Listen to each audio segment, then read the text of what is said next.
জুলাই বিপ্লবী ওসমান হাদির মৃত্যুর পর বিচার চেয়ে রাজপথে স্লোগান দিয়েছিলেন, কিন্তু নিয়তির নির্মম পরিহাসে তিনি নিজেই হত্যাকাণ্ডের শিকার হলেন। বলছি ঢাকা মহানগর উত্তর স্বেচ্ছাসেবক দলের সাবেক সাধারণ সম্পাদক আজিজুর রহমান মুসাব্বিরের কথা।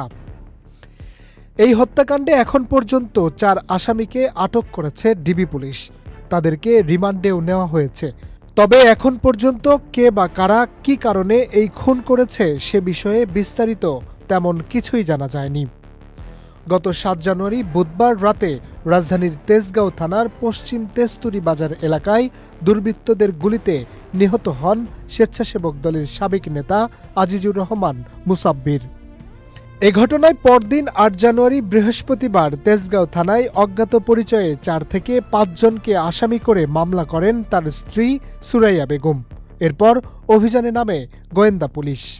এখন পর্যন্ত 4 জনকে গ্রেফতার করা হয়েছে। গ্রেফতারকৃত আসামিরা হলেন জিন্নাত, মোহাম্মদ বিল্লাল, আব্দুল কাদির ও মোহাম্মদ রিয়াজ। ডিবি পুলিশ জানিয়েছে, গ্রেফতারদের মধ্যে বিল্লাল ও আব্দুল কাদির আপন 2 ভাই। তাদের আরেক ভাই পলাতক আব্দুর রহিমও এই হত্যায় জড়িত ছিলেন। 3 ভাইয়ের বাড়ি নরসিংদীর মনোহরদীর গগুলা গ্রামে। মুসাব্বিরকে লক্ষ্য করে গুলি ছুড়ছিল জিন্নাত ও রহিম। পুলিশ জানায়, বিদেশে পলাতক এক শীর্ষ সন্ত্রাসীর কাছে থেকে আসে হত্যার সংকেত। 15 লাখ টাকার চুক্তিতে হত্যার মিশনে দায়িত্ব নেন ওই সন্ত্রাসীর ঘনিষ্ঠ সহযোগী মোহাম্মদ বিল্লাল। তার মাধ্যমেই ঘটে হত্যাকাণ্ড। জানা যায়, রাজধানীর কারওয়ান বাজার সহ বিভিন্ন এলাকায় চাঁদাবাজি বন্ধে সরব ছিলেন মুসাব্বির।